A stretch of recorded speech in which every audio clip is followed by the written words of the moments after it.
Vacation. Yes, I am. I can't believe you took one. I am. Okay, here we go. Allergies are acting up today. And it's not playing. Uh-oh. All right. Get rid of that. I like your little hand guy there. Yeah, I got Your stuck. big hand guy. I'm stuck. It's too much for my laptop. I was afraid of I'm that. surprised Marty's not here. Let me get rid of a few things. Here we go.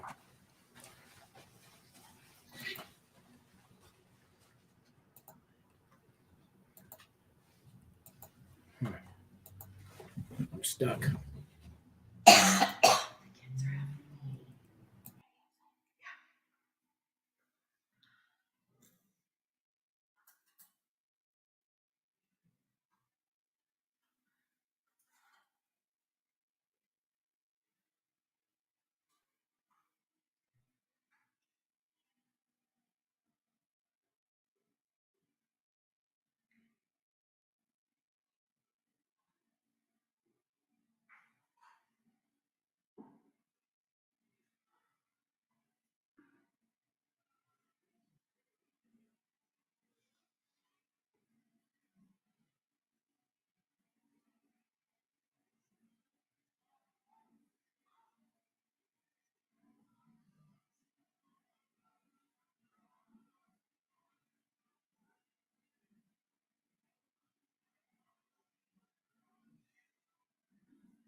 All righty.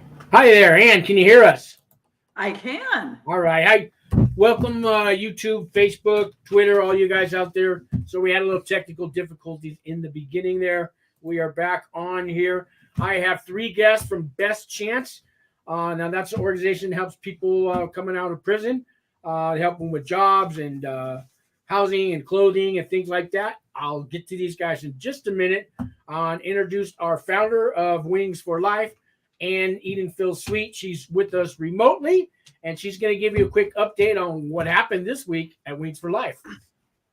Well, thanks, Sean. Yeah, it's exciting. And with technology, we could be anywhere. So I happen to be out in Las Vegas, Nevada right now, visiting family. So that's lovely. But we've had another exciting week.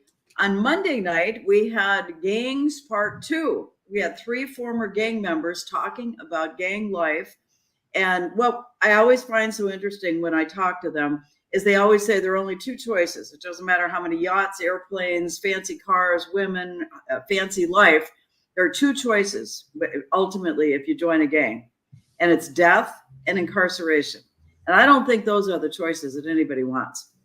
And so, of course, we give them that 3rd choice that I always say, you're forgetting that 3rd choice. And now they're all making that 3rd choice, is to go family, is the way they call it, when they get out of prison, get out of the gang, and the gangs apparently let them go family.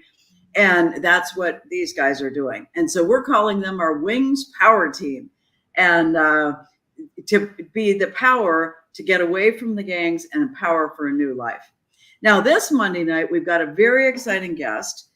Charles Rogers is his name. He has that universal story about incarceration. African-American man, growing up in all the projects, trying to help his mom stay away from abusive boyfriends and all the drugs and the alcohol. Of course, he got involved in gangs. He ended up being sentenced before, when he was still 17, before 18, ended up in the Angola prison. And of course, that used to be the most notorious, worst prison in the world. And he ended up there, but then Burl Kane came in as the warden and changed things there. And then Charles Rogers got involved even in their seminarian program. And then Oprah came in and did a documentary about that seminarian program. And the staff got to know him, heard his story. And then, irony of all ironies, the man who sentenced him was the father of the new judge that actually ended up releasing him and saying you were underage, and gave him a second chance and actually released him from prison. He is now out, a very productive, returning citizen, and he has quite a remarkable story. And I hope you'll join us Monday night for that. So that's going to be a great, great talk. And Charles is just, one of those really amazing men who has overcome all this adversity in their lives and in his life, just like all these men that you're going to meet today that I know, and I'm so proud of all of them and what they're doing. So anyway, we just join us every Monday night, 6:00, anywhere in the world. It's Zoom. We're getting more and more prisons to be joining us from the state of New Mexico. We've just, another thing that we've done, we've mailed off a flash drive to the prisons in Ohio. Right now, they still don't have the ability. That's my phone. Sorry about that ringing. They don't have the ability yet to let inmates join, of course, just open internet. And so we put a flash drive together with 34 of our first tape programs. Now we've got over 100 tape programs. And we are happy to do that and send this off to any prison or any jail, or really any halfway house if they don't allow access to the internet. So I would say that's probably my news, and I'm just going to listen in and hear what the rest of the guys have to say, unless there are any other questions. Are there any questions, Sean, in the chat room there? Well, I got something for you here. You see that? Okay. The KJ Effect says, "Hey, Ann." Hey, and I say, "Hey, KJ Effect, we're glad you're here." And then we got Katrina. You know her. She's saying hi. Thanks for coming back again this week, Katrina. Absolutely, Katrina. We're glad to see you. Yeah, and the rest, they're. We got Katrina. Love your outfit, Ann. Hey, there you go. I don't have my wing shirt on today. She's never seen you without the wing shirt. Yeah, usually I'm wearing that shirt. We got TJ says, "Hey, Sean, you're doing great things with Wings for Life. Keep up the great work. You're truly appreciated. Thank you too, TJ." And Katrina again, "Hi, TJ. You're right." And that looks like Katrina's talking to TJ about her son. That's good that it's a chat room as well. And Kathy D from Australia. Oh, wow. She's joining us again today. Hi, Kathy. I know she's got a son in prison down under. 8 years, right? He gets out. I remember. See, I remember Kathy. And we'll have more. So anyway, thanks, Ann. Enjoy yourself out there. I know you need this break. We're holding down the fort for you. I know you are. I don't have any qualms whatsoever. So all right. Thanks to all the listeners. And I'll be back next week for Wings Week in Review. All right. Thanks, Ann. Okay. I'm going to get rid of her. Not banned. Get rid of me. Yeah, there you go. Open mic there, buddy. I know. It says that was artful use of language. Wow, It does. What would he just say about us when we leave? Yeah, you know. I said ban the guest or kick the guest. I don't know. What would you do? I don't know. So anyways, guys, I got Gary, I got Benjamin, I got Stanley, and they all work for Best Chance, which is an organization out of Albuquerque, New Mexico here. And if you get out of prison, these are the guys you want to go see. They will help you out from day one. I was hoping they'd all maybe tell a little bit about themselves, maybe about their first week in prison, if you guys can remember that far back. And then when you first week out of prison and what you do now. And you guys all have happy endings. These are all guys who've been to prison, and now they have happy ending. I love happy endings. So we'll start with you there, Gary. Okay, well, I'm going to start off with the second time I went to prison. I was 66 years old, and the judge sentenced me, and she told me that I would be lucky to get a job greeting people at Walmart when I got out at the age of 68.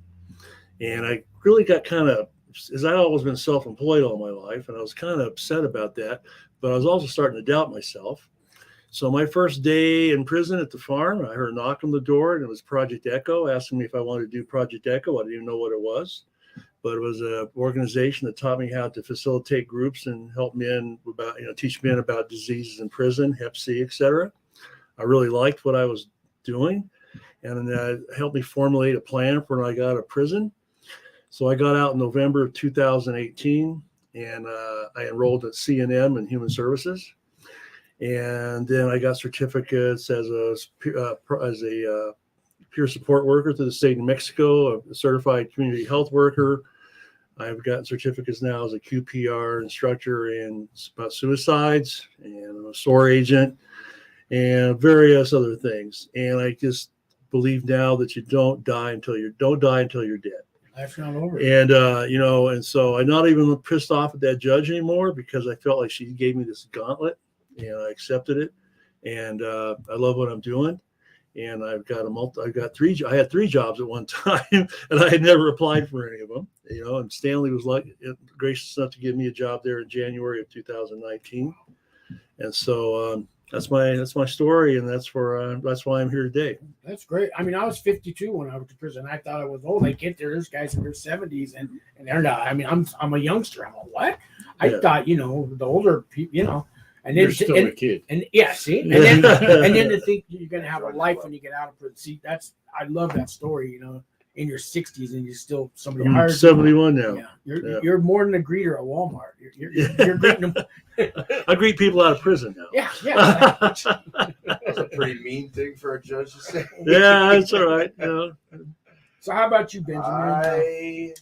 I did 16 and a half years in the federal prison system this time. I've been in prison 4 times in my life. My first time I was 17 years old. And my first week back then in prison was pretty scary. It was pretty. Yeah, at 17. I turned 18 in grants in the RDC, is what they call it, and that was in the state prison. So I was pretty freaked out. It was a pretty dangerous place back then. And then this last time around, I was a completely different person by then. I went back to prison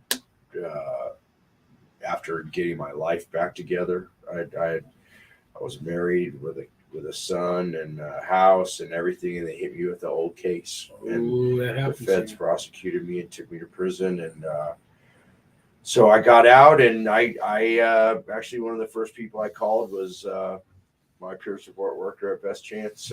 Rory's not here today. Yeah, I've heard good things about Rory. Want to get him on here one of these days too.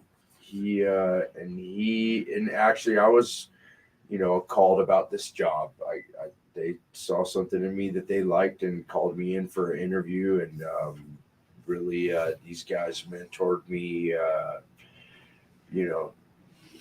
sometimes with hugs, sometimes with kicks and punches, and got me. I know that got we me sometimes to this place I get it. So I've been with them for a little over a year now, and it's really something that I did naturally anyways, like mentoring people and being kind of a role model, like, in prison, and talking to people about things and choices when they get out, and and then now I get to do that for a living. So it's a great job, and it feels great to be able to help people, and see just the change that people can make when they really want to change, and they get to that point where they come into us and they're asking for help. And for a lot of guys, that's the hardest thing to do, is ask anybody for help. So when they make that first step, like, you just see guys, and the sky's the limit. Like, we're all, but like, me starting off there, I didn't have anything, and now I'm married with a home, a great relationship with my family. I have 2 jobs. I mean, I teach classes with these guys. We just do a lot of stuff. So life has definitely changed. And if I could do it after all the time and all the places I've been, then I feel like anybody could do it. And your son's coming to visit for My a week. son's coming. Wow. He's coming That's going to be tomorrow, yeah. special. The thing about Benjamin, though, he has a famous saying, his chance. And what it is he overcame humility.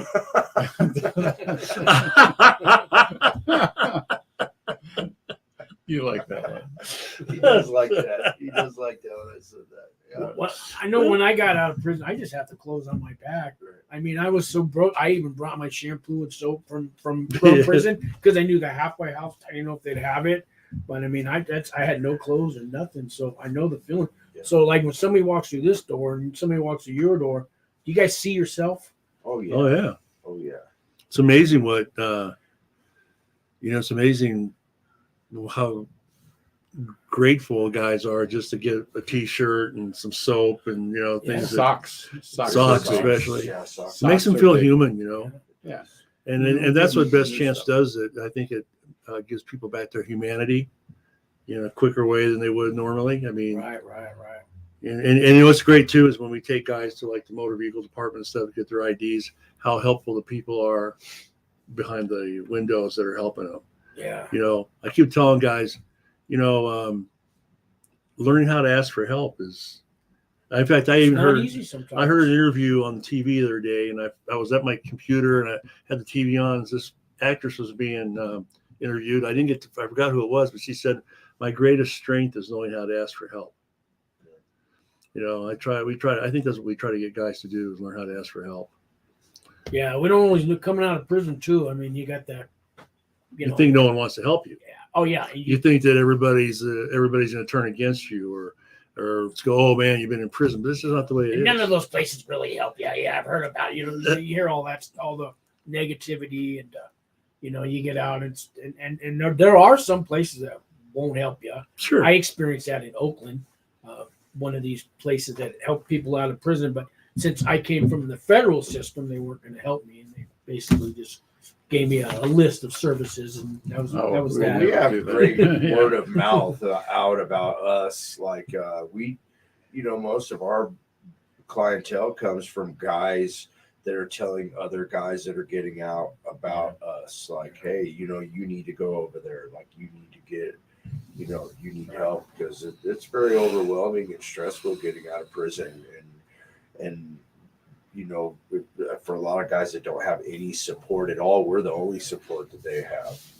Some of these viewers have members in prison, and I know they're not all in the Albuquerque county, but in town. But can somebody, like in the feds, we have an email, or in the state prison, can they write you guys while they're in prison and Yeah. set something up?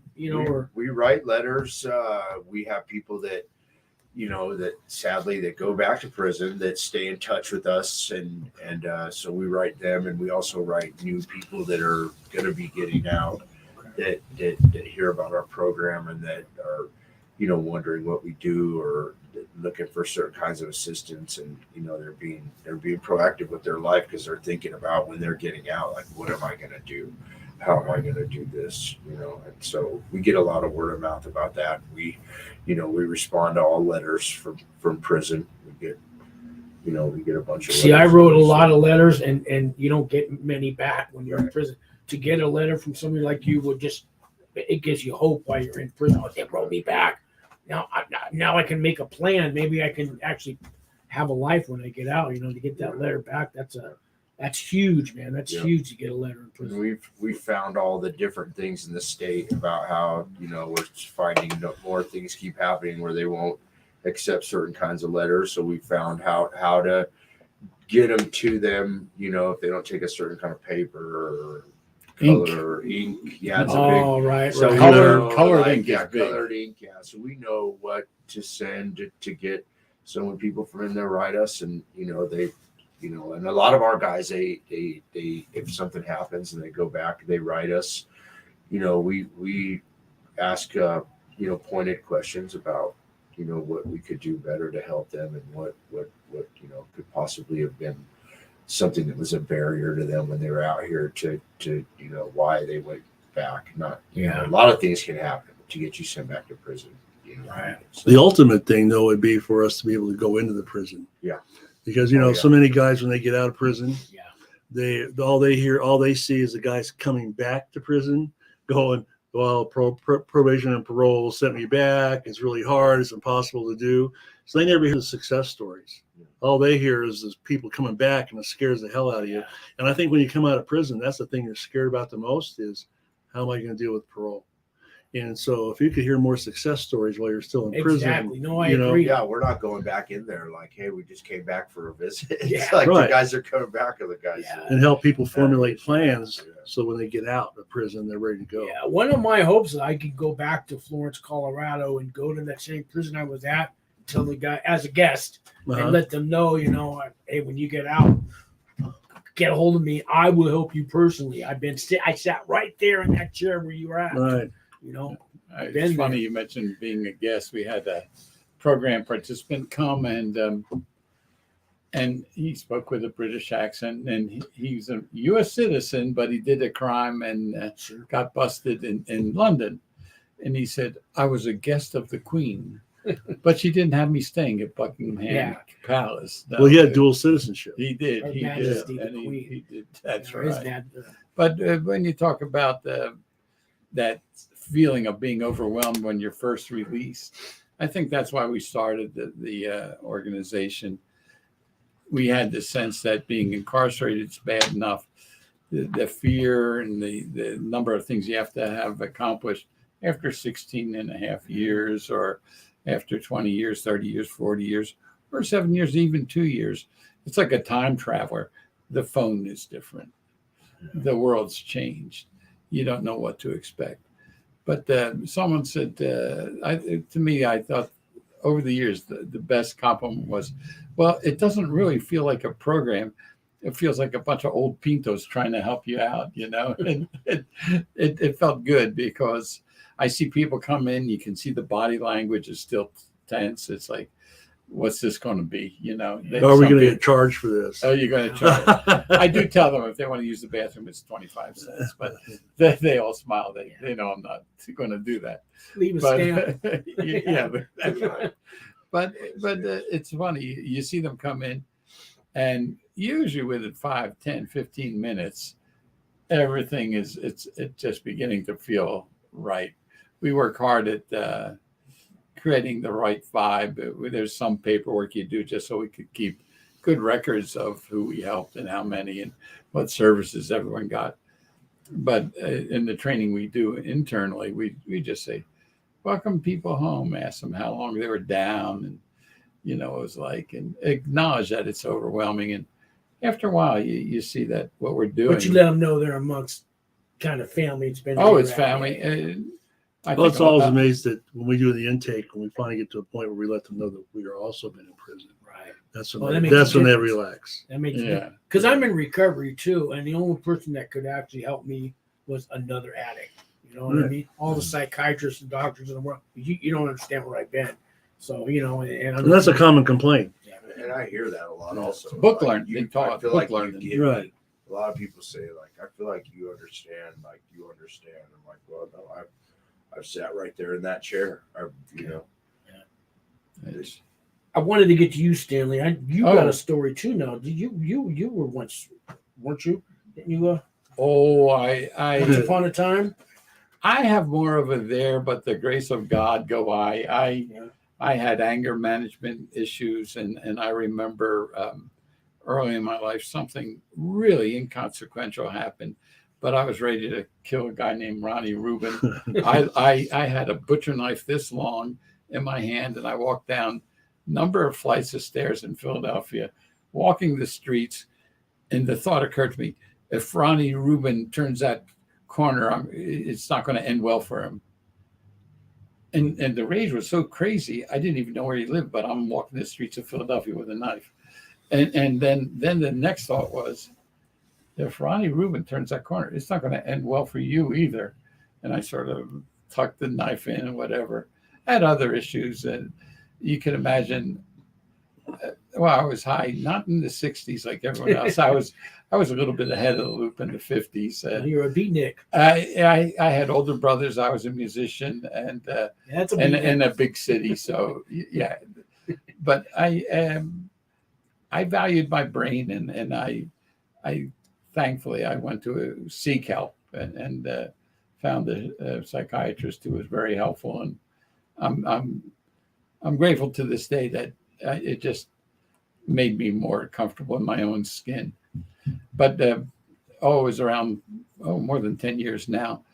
I read a book and it said younger next year, and I was about to retire. And the book said, if you want to stay young, if someone asks you to do something, say yes. Otherwise, you become more and more isolated. So there was a letter from a guy called Big John. Big John Wiener wrote from one of the facilities, and he was in P&M in Santa Fe. And there was a meditation and mindfulness program there. He found it helpful, and he wrote to the Albuquerque Zen Center and said, is there someone who teaches meditation who would come? And they turned to me. They knew I was retiring and I was teaching the meditation beginners class. They said, would you go? And I just read the book, said, when someone asks you to do something, say yes. So I said yes. I found the guys really helpful. I was carrying copies of Bo Lozov's We're All Doing Time book. I had 40 copies with me, and an old man. And someone young and strong came along and said, could I help you with that? And I thought, oh, I'm comfortable already. So I went for 10 years, I went and was a volunteer, visited prisons twice a week, and most of the prisons in New Mexico. Yeah. Let me check out some of these comments real quick, because I don't want to ignore you guys. If you're asking questions, I'll try to read and answer every one of your comments. I know we got to Katrina. Any news on your son? So Katrina, they're all getting to know her. She's got a son that's in the feds, but he's held in a detention center right now. He's been there like 8 months, and they still won't ship him out to. Supposed to go to a camp, maybe a low, but they still won't ship him out. Diesel therapy he's been going through, so she's been going through it. Frustrated. They were talking to her. Sean, do any of these guys know anything about the halfway houses in Detroit, Michigan? There's a question for you guys.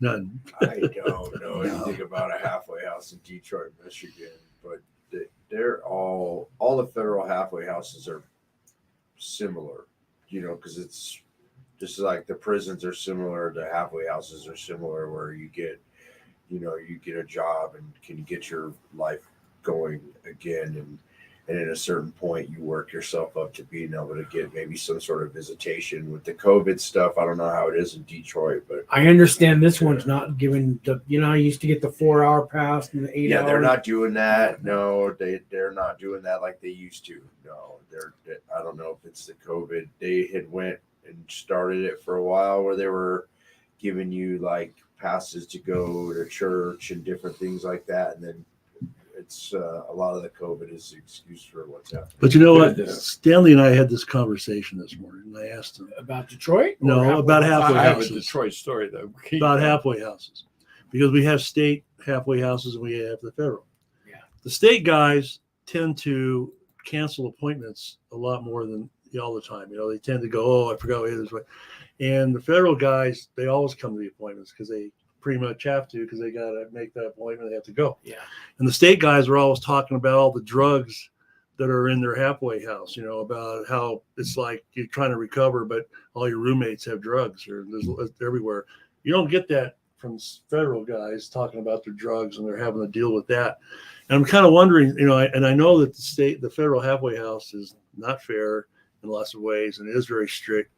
But I was hoping that I was asking Stanley, I said, it'd be interesting sometime to see what our go back rates are between the guys federal and state halfway houses and the guys in the federal halfway houses, because,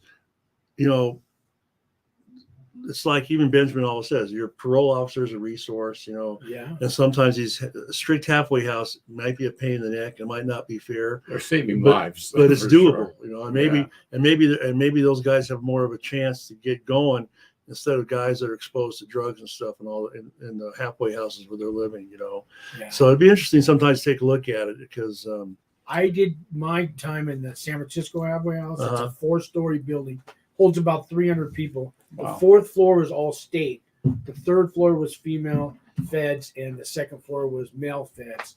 And so we got to all intermix, you know. The state guys had it easier, and they had lesser rules and all that. But mainly the fed guys were at least 1 or 2 a week was violated and going back. But some guys were just come back drunk, not even care. Even though you get breathalyzed and searched and everything else, they just didn't care. A lot of guys just relapsed and couldn't do it. Or they don't show up at their job and they go over some girl's house and they sidetrack, and they're always getting caught for that. But the state guys, you know, they didn't have to pay any money. I had to pay 25% of my income. The state guys, they had to give half their check up, but they got it when they left, their paycheck, and they held it for them. Wow. And the state guys would help them find an apartment. They had resources for that. Us Fed guys were on our own. It was I got my job because somebody. I worked at a St. Anthony's Foundation washing dishes because other guys in the halfway house got me that job. You know, so that's what I did when I got there. But you know, so every state's a lot different. You never Yeah. know. Because I didn't see a lot of people going back to prison in the halfway house, and I mean, a guy here and there, but I mean, not as much as I mean, when you do so much time, it's kind of hard to get out and say, okay, well, I just did 10 years and I'm going to get in trouble and go back to prison. But people do go back to prison. Well, mine was in the Tenderloin, which is like Skid Row. You walk out the door, and literally guys are sitting and we're shooting up. I mean, drugs are. You get hit up walking just to Market Street to catch the bus. I'd have 3 or 4 dealers hit me. What do you need? What do you need? Dude, I just came out of the halfway house. Yeah, what do you need? They didn't care. It was that kind of neighborhood. So the temptation, you know, I had to have strong recovery then. Yeah, you know, sure. I really did. But Yeah, when you're not looking for it, it finds you. Yeah, and they told me I was the only one to put in requests to go to AA member meetings out of 300 people. Oh, And I couldn't believe that. And they said, we haven't had one of these in like a year, a request to go to AA meeting. So that tells you something. It's the mindset. I don't know. We just purchased or I purchased, and it'll be associated with Best Chance. We have service enhanced housing. We have it's a 4-plex. I live with the guys. I wanted to find out more about housing and have the direct experience, but we're housing federal people and state people. So they mix, and that's okay with probation and parole? And yes, they were don't both, mind that they're mixed. No, and they were approved by both bodies, and it turns out that it feels like a community. It's kind of nice. That someone's car didn't work one day, and one of the other guys came and laid on hands, and the next morning it was working. He had a set of tools and made something happen, and he diagnosed my car. Had I listened to him, it would still be running today, but we work on that. But it's something happened that I think people might want to figure out what's it mean. But on Christmas Eve, I had some of the guys who first moved in. I said, come on in, we'll cook a meal together and eat. We cooked a meal. We were talking about this today too. It was interesting. We had this meal and it was simple. It was a spaghetti, meat sauce, and salad and some other stuff. But we sat down, ate, and had a nice conversation. And one of the guys said, this is the first time in my life I sat and had a meal that someone prepared and served, and we just sat at a table together and just talked. And I thought, that means you probably didn't have a family experience. And some of the people understand that when we have support groups at our place, we always have a meal with it. My thought was, we want to be kind of the family you didn't have if you never had one that was supportive that way. It's you have to go to our place and eat. You guys do 2 meals a week? Right? Yeah. Is that what you guys? Yeah. Wednesdays and Saturdays. You got to come over for some food. And I could. I don't have to be client. Yeah. I can come over. No, we have a lot of guests. Oh, We have okay, guests. okay. We even have female guests. We even have people that come that haven't been there for years that show up. Really? Say like, Stanley makes a mean I got a jambalaya. new car. Remember the guy came in a couple weeks ago, wanted to show me his car. Yeah, He right. got out of prison about a year ago, and to show you got a he's car. doing He wanted well. to show me his new car. Yeah, once a member there, always a member there. Oh, okay. We used to- Alumni forever. Right. All right. Okay. Yeah, but you're always welcome to come and observe, see what we Yeah. do, and have a meal. All right. Yeah. We have good Yeah, food. we have a lot of guests. I mean, we had Olga, right? Olga, Mhm. Olga comes, Basra. Chris and McGee came by from Project Project Echo, Echo. and Yeah. Well, we have volunteers, donors, board members. We have Nick, Actually, of course. yeah, Nick from Project Nick, Echo. who called in last time I was on your broadcast. Yeah, I'm trying to get. I just sent some email about the Echo Project Echo. I'm trying to get one of these guys And on. Gary's done a lot of work with them, Okay. and our trainer, our first program director, is working directly with Project Echo, and I think Ambrosia called last time I was here. But you mentioned Detroit, and it reminds me to give a shout out to our board members. But one of our board members grew up in Detroit, and he's been in films. He's done some acting, but he was also a defense attorney. Interesting fellow. But his story goes like this: he got into crossways with someone in the neighborhoods in the hood in Detroit, and he showed up at his house to kill him with a gun. He rang the doorbell, and the guy's mother came out, and he had that moment when he thought, "I'm not going to shoot someone's mother," and he just. It was just enough to stop and reflect about what was about to happen. That It was moment like, of clarity. it was like my idea of it's not going to end well for Ronnie, and it wouldn't end for me. But at some point, everyone we work with can have those moments. Just slow down, a little less impulse control, more impulse control, less impulsive action, and life gets easier. It also becomes easier as you get older, don't you think? Maybe. Mhm. I think so. Less testosterone or something. Well, you know, when you meet a guy that's been I'm in gonna catch prison, up on these comments. Oh, you got comments? Yeah, let me catch up on these guys. Sure. It's, Katrina says, Kathy D, yes, considering he is already eligible to be in a halfway house, only 9.5 months left, even before they give him First Step Act credits. He's talking about that Detroit halfway house. Okay. Kathy D from Australia, she says, that's sad it's taking so long. And he's been there 16 months. Wow. Yeah, still in detention center waiting to get, he's been sentenced in a county jail, she says. 16 yeah, that's months. pretty bad. I've been there for 7 Not good. months. But I got That's that. Sally, how you doing, Sally? She's new on here. Bella, how did each of you overcome ignorance of the general public interpretation of being an ex-convict being negative. negative? Oh, there you go. Can I Good just, go. I want all three you guys to answer that one. everyone might have a different perspective, and that we respect that and encourage it. But my thought is the whole idea of stigma is somewhat exaggerated. The social stigma, it exists, and it's a problem. We should all work to reduce it. To me, the biggest problem and impediment to progress is self-stigma. If you have bad opinion of yourself or think that nothing's possible, that's worse than anything society does.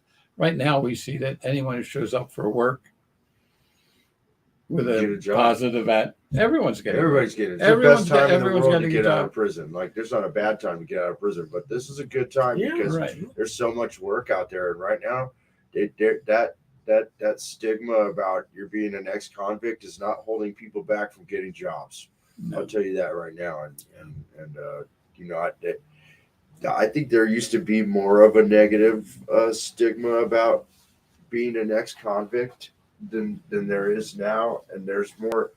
Like, every time I tell somebody what I do, like in my day job is what I call it. In my day job, I help people getting out of prison transition back into society. And I've never had one person say, "Well, that's horrible. Why would you help them? somebody like that? Why Yeah. would you help them?" Right, Or they always say, "That's really good. Like, I would like to learn more about that." Instead of, I don't think it's as, but I'm not everywhere in the world, obviously. It Right, still right. exists. There's some jobs, if It you've does. been convicted of fraud, or for instance, they might not hire you as a bookkeeper. And some people won't rent to someone who has a conviction for arson. They're desperate for teachers, but they won't hire ex-cons. I strongly And I think believe, we'd though, make good teachers. I strongly believe, though, the way you overcome the stigma is telling your story. Yeah. There You go. know, you have to know how to tell your story. And if you can tell your story, and you can make somebody want to help you. You can make somebody believe in you. if you learn how to tell that story about who you are today, not about, why you went to prison, but who you are today, and you can make them believe that you're trying to change, people want to help you. I mean, I don't care what you're doing. There's always going to be someone that's going to try to put you down and stuff. But, I go on the, remember the 6 degrees of separation? I go on the 2 degrees of separation, because nowadays there are more families and people affected by knowing somebody in prison and knowing somebody that has a drug problem. Even the president of the United States has a son that had a drug problem. So I mean, that's just it. It's just widespread now. And so I think there's a lot more empathy out there for what people might have gone through, Right. Absolutely. When I recruited the first board of directors, I wasn't thinking about who might be related to someone in the system, but it turned out the first person I recruited had a son in the system. Yeah. The first treasurer we had in the drug issues affect so many people. It would be almost impossible to recruit a board where people didn't have that experience. And one of our board members, who's a brilliant financial analyst that functions as our treasurer, had a brother pass away from an overdose. So everyone's affected by this. And I think there's a growing movement to end mass incarceration and some of the injustice in the criminal justice system. So part of me people feels are working on that. Part of me feels I did my time. I paid my debt to society, and I've even forgiven myself. Why won't you forgive me? That's part of that's anger too. But it takes a lot of work to change the way. Before I went to prison, and now I'm two different people. Sure. Prison actually woke me up, saved my life, got me off drugs, and made me work on my body, my mind, my soul, my spirit. I mean, I put a lot of work in just becoming what I am today, which isn't much, but I'm a lot better than I was before I went to prison. Don't put yourself down. No, I mean, today I'd say I think I'm a good person, but I didn't even think that before I went to prison.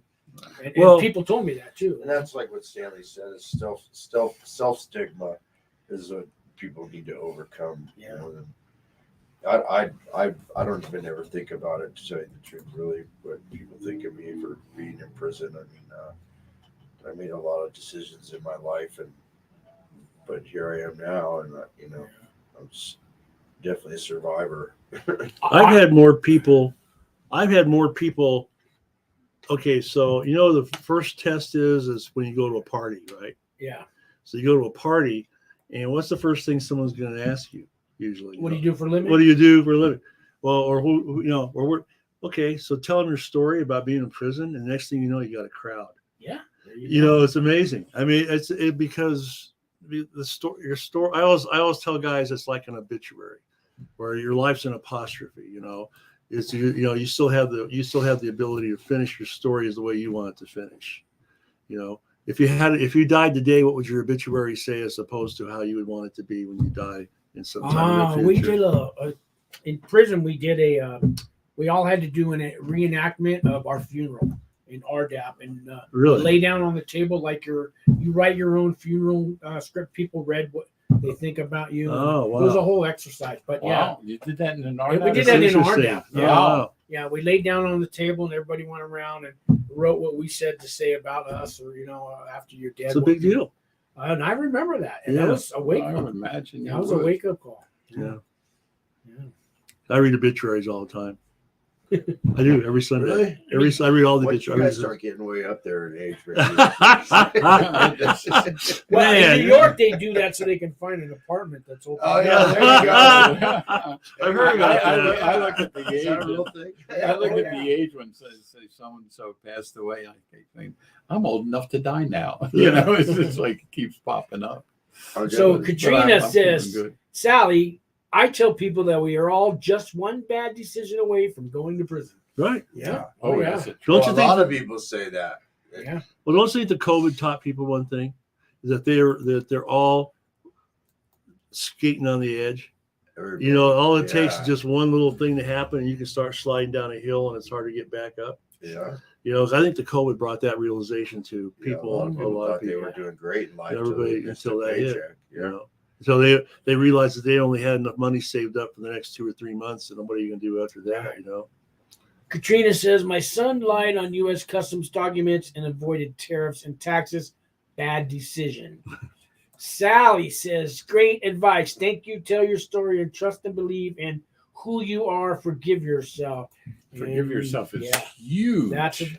That wasn't easy for me. I've even met Christian people with tats that you know it's a big part of their lives, but if you talk to them, they'll say, "How can God know so much that they, billions of people and forgive everyone? And what I did was so bad." What I would say to these folks is, I said, and I was a chaplain at a hospital for several years. I would say, whether or not God or Jesus forgives you is above my pay grade. That's what I do know is there's one person whose forgiveness you need first before anything else can change. And I never have to finish that sentence. Everyone, they get it and they understand that's where it is. And yeah. Well, that's basically everybody's problem, isn't it? I mean, everybody in life has has some reason they can't forgive themselves. I've met very successful people who have all this regret and they can't forgive themselves for this or the way they treated their parents or whatever, they can't forgive their parents, and so forgiveness is like, it's a big thing. I remember an 86-year-old woman who told me she was concerned about the afterlife and forgiveness, but she burnt the family Bible when she was 6 years old, 80 years before. But in the sickbed, she was telling me what she did. Yeah. Yep. Part of the 12 steps. You guys, I don't know, are you guys in the 12 steps? You guys I'm familiar with it. So, yeah. Step 4 is a yourself, difficult one. Step 4 is not easy. And step 8 and all that, or 9, but trying to make amends to somebody who I still haven't forgiven. Well, that's why they're in order. Well, but the thing is, it's like Stanley was telling a story about the guy he almost stabbed. And so how many people carry around this guy that you just hate, and if you ever see him again, you're going to kill him. And Rory, actually, one of the guys that works with us, goes, I had this guy that I hated for 20 years, and I knew that next time I saw him, I'd kill him. And then he started realizing he didn't even know where the guy lived.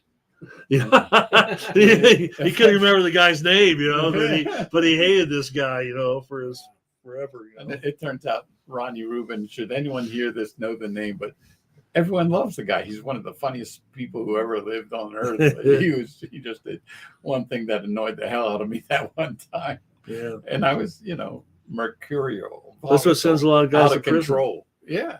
So, yeah. I got guys on my channel that'll be watching that are going to be sentenced or already have been sentenced. You give them any advice on their first day in prison? Most of them are going to Lowe's and camps, so they don't really have to.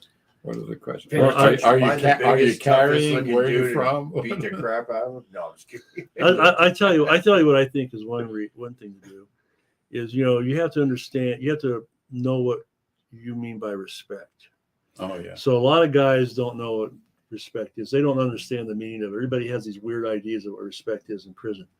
But if you just go and be yourself in prison and, and you treat everybody the same, and you be who you are, but don't stray from that. Because, for instance, like, you meet guys in prison that are really into Christianity, right? But then you next thing someone sees them shooting up, right? All of a sudden that guy's a target. Yeah, hypocrite. They're a hypocrite, Yeah. So as long as you go to prison, you're not a hypocrite, and you treat everybody the same. Like a man. If you conduct yourself like a man and or a person, carry yourself with honor, then you never have any problems. Yeah, don't gossip about other guys. Right. You walk in there and you're respectful and you look people in the eye and you don't have any issues like that in there. I usually tell them your hygiene too, and make sure you shower. Yeah, that's I have seen issues and keep your cell clean because Right. you're sharing that with somebody and you live with somebody. That's all about respect. Yeah, that's all respect. Yeah. You have to start with respect for yourself for that one. Right. Yeah. And you have to respect Same when you get out of prison. I mean, you still want your hygiene. You want to keep your house clean. I mean, where you keep your car clean if you have one. But you know what I mean. Just washed my car today. It's hard to go to prison for the first time. It is. But the problems that I always saw people having in there were problems of their own making. Right. People that did like underhanded things, ended up having problems or lied or, like you said, gossiped. Gossip gets you in a lot of trouble. Yeah. Just mind your own business. I had an advantage when I went to prison. I didn't go to prison until I was 55, 56 for the first time. You're above that. Yeah. And so I had a business already. I knew how to deal with lots of different types of people. I had raised my kids. Yeah. I wasn't 18 years old and didn't know anything about respect or how to get along with people or how to talk to people or but I mean, you figure your typical 18, 19-year-old kid, he doesn't know how to talk to adults even sometimes anymore. So he doesn't understand language and how it can affect who you are, what happens to you. Yeah. I got one more here. It looks like Sean, my dad used to make us write our mom's obituary if we were disrespectful to her. Oh, Whoa. yeah. What an assignment, huh? Yeah, jeez. We don't recommend that as a child rearing Yeah. method. I do want to take a minute, guys. Last week, I have a winner this week. So this is a homemade Pueblo that we make in our Wings Work project, and we're still hiring a couple people. Anybody out of prison in the Albuquerque area, our numbers on the screen there, our website. But the winner is Mary Briggs, and she joined our gold membership on our YouTube membership. So we have 3 levels of memberships. They start at $1.99. It's on the Wings for Life YouTube channel. It's not on the Federal Prison Talk channel. But you go to Wings for Life YouTube, there's a join button. 3 memberships, they start at $1.99. And the next member that signs up this week, we will give you this free Wings for Life t-shirt. Any level, the $1.99 and up level for the membership. You get lots of perks. They're all on there. We have a silver, a gold, and a premium membership. Hit the join button. It's really easy. It only take you about 2 minutes. We appreciate it. And we do this show every week to tell you where all your money goes, who works here behind the scenes. Oh, and we are giving out newsletters too. So anybody that signs up for membership, we have our quarterly newsletter that we will email out to you. Or if you get a gold membership, we will mail it directly to you. Once you sign up, we'll get a hold of you for that. Thank you guys very much for supporting Wings for Life. And now back to you. Yes. Just a word from our sponsor. So, Well, it sounds like you got a great thing going here. They do. They really do. So it's like, how do you enjoy what you're doing? man, I get to go to work.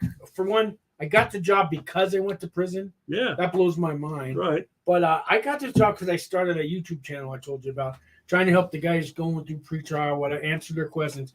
But when I started the channel, some friends of mine, I was living in a sober living house in San Francisco, and I was paying $950 to share a bedroom with 3 guys. That's how much it is out there. But now I have my own apartment for $700 a month. But somebody told me when you started that channel, they go, you never know what doors are going to open. Right. And the Wings for Life door opened. It's all about going to the door. Because of that channel, I got to know Ann, and Ann was on my show. I was on hers. One thing led to another. Next, Ann's calling up my probation officer, getting permission she offered me a job, and then she called my probation officer, and they hit it off. And then I had to call the probation here, and then they let me come out for a weekend to kind of see what, talk to probation here. One thing led to another, and it all happened. And now I get to go to work every day, hoping that somebody comes through that door that's like me, that really needs our help. Well, you're talking about CPSW. Yeah. And that's what a lot of CPSWs are. There are people that have been to prison, and there is a lot of jobs, because it's needed, So I'm 57. I'll be 58 next month, and I would have never thought in prison, what am I worth? I'm pushing 60, just out of prison, got nothing to show for myself. And then I get a call from people that watch my channel, or somebody comes through the door, and I get a purpose in life. Right. All of a sudden, I have a reason to live, and that's why that's what I like what I do. Now I have a reason to live. I'm worth something because somebody else needs me or wants me or thanks me. So that's why I get up every day now. Right. And I didn't have that before I went to prison.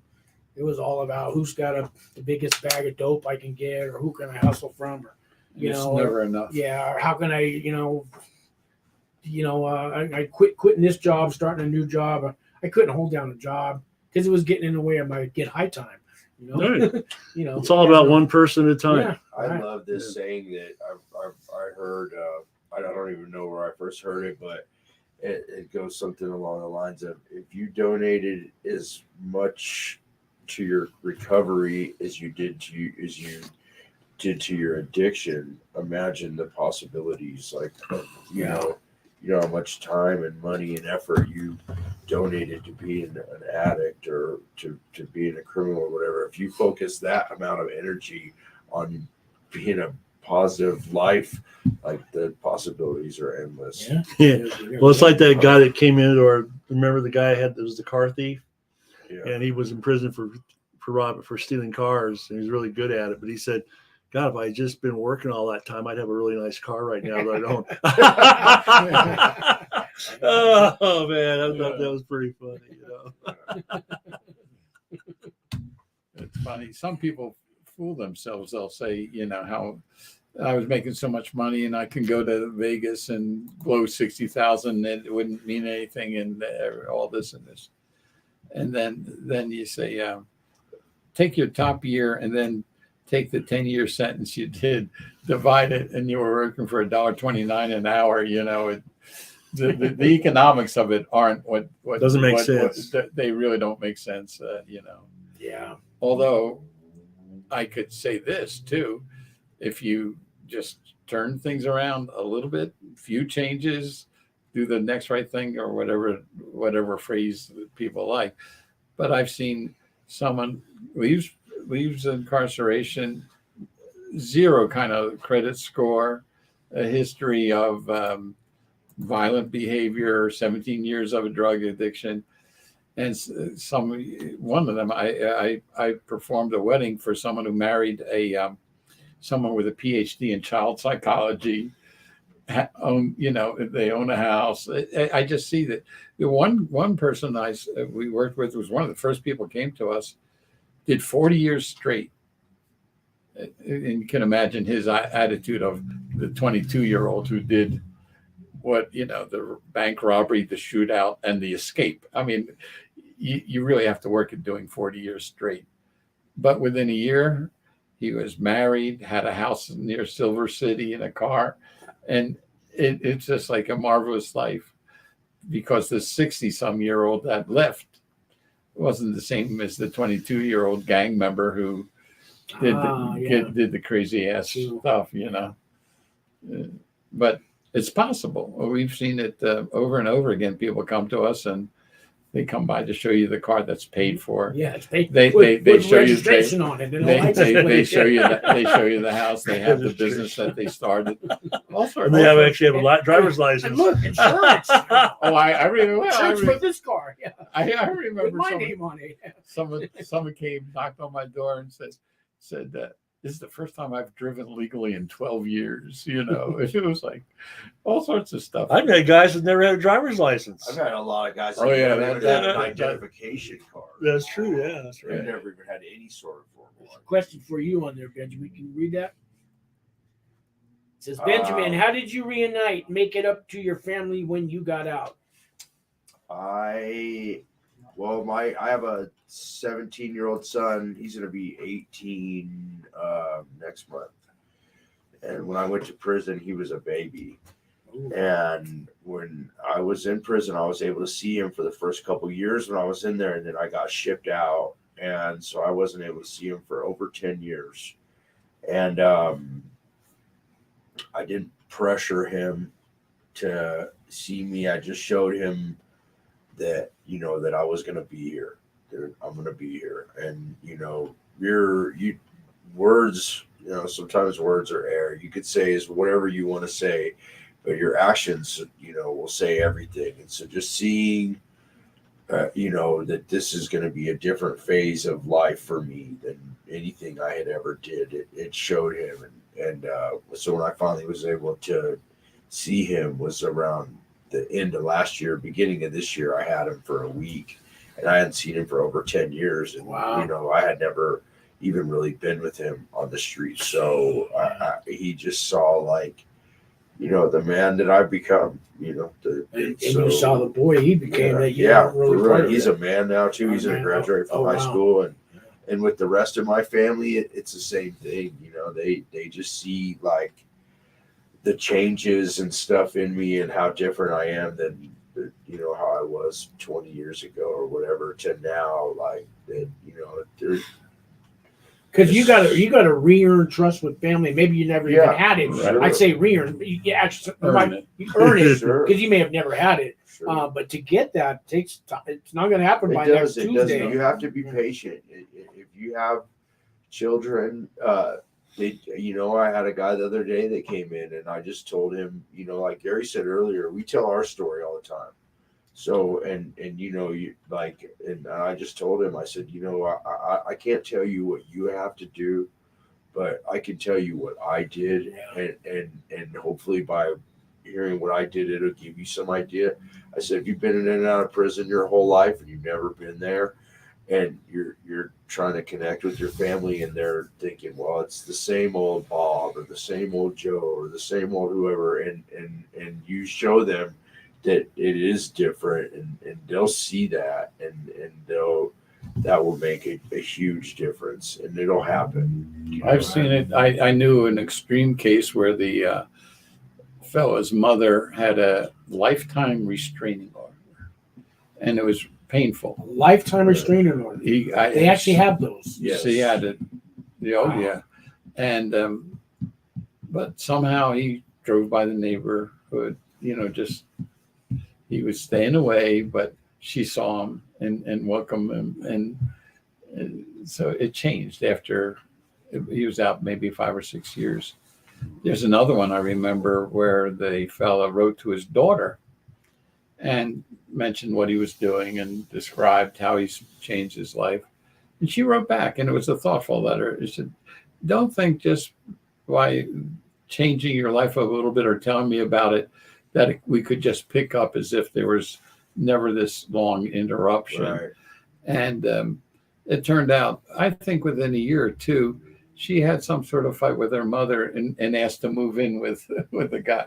And they have a very, very, very nice relationship, and it's mature and appropriate and loving, But those are like the miracles that happen, when It's they happen from in prison too. But when you get out, oh, yeah, that's the stuff that keeps me going. That's the good it's stuff. it's tough. But That's the if good you were stuff. the kid who started a fire at age 6 and took $20 bills out of your mom's purse and did this, and this, or had a violent temper and would push someone around and terrorize your little brother or sister, the family has a right to try to protect other people.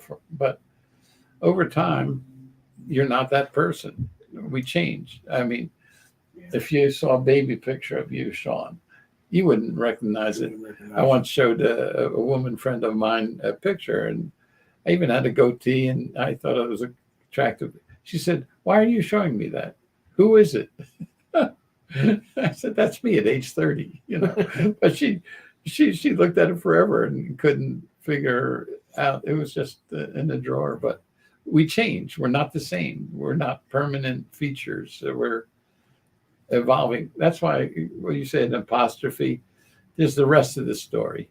Yeah. How do you want your story to end? And it's like, I'm going to be remembered as a good guy who did nice things for people, who love my family. That's it. Doesn't have to be much greater than that. So now what would they say at your funeral? What would it say on your tombstone now? Good things, right? That he hopefully they would say that he worked at helping trying to change people's lives. Because one thing I've learned in this job is that people do change, and they are capable of changing. But the only thing is you have to get them into that stage of change. There are some guys that you can show lead to the biggest pool of water, and they're not going to drink from it. But if you can get a guy over to that pool of water, he starts to drink from it, and you can give him some more resources to keep him going, then you can see them change, and you can see them do better. I mean, it's awesome the amount of people that we've seen change. They have a job, and they got their apartment, and they're living straight lives, and they understand, that hard work is nothing comes easy, and it's great. So I have a little joke about that. How many Oh. psychiatrists does it take to change a light bulb? Just It really one. doesn't matter. The light bulb has to want to change. Right. Right. And then if the light bulb, Right. then you can help change. Then you can help the light bulb. Right. Yeah, that's. I think when I was last on, you said any final advice, but talking about change, the one predictor I would say that makes it going to be really hard if someone has a lot of anger and resentment, and it's always there every time you see them. Yeah. They're really hard to reach. So if anyone's out there listening to this and they still feeling they were mistreated and life isn't fair and there's someone they hate that they want to get even with, it's the poison, not for the person you hate, but it's making your own life and change much more difficult. And life isn't always fair. Life. Oh, I said that to my kids. Yeah. If we ever heard our kids say that, we say, whoever said life's going to be fair, Right. you know. Yeah. It's just about a time for an hour. So let me ask each one of you guys words of wisdom, final advice for people out there. I'll start with you, Gary. You were talking about families a minute ago and the relationships out of prison. I always tell guys, keep writing letters. Even if they're not responding to you, you keep writing those letters because you're doing your part to get back with them. And now you've put that on their shoulders to get back to you. I like that. You know, That's good advice. I like that. I think you can't take care of anybody until you can learn to take care of yourself too. You gotta learn how to take care of yourself. So right. Can't love yourself. You can't love anybody or take care of people until you can learn to take care of yourself, and then everything else will fall into place. So, My Stanley? best, I think, my best overall advice, if you want to call it advice, is greet each day with love in your heart, and don't interpret things personally. Just expect the best from folks, and you'll see a hell of a lot more of it. I want to thank each and every one of you guys for coming down here. That's bestchancenm.org, and the numbers on the website. Guys, leave comments, and if you do, I'll get back to these guys. Call them up if you need them. Thank you guys so much for coming Thanks for down. doing thank this. you. Thanks for having It us. was man. great. Maybe we can have you on Appreciate again it. and stuff and all that. Thank you, Stanley. Great pleasure. YouTube, Facebook, Twitter. Thank you guys for watching. Subscribe, like, and try out one of our memberships. It's for a good cause. It's tax deductible. We'll send you the form. Anyways, thank you. God bless everyone.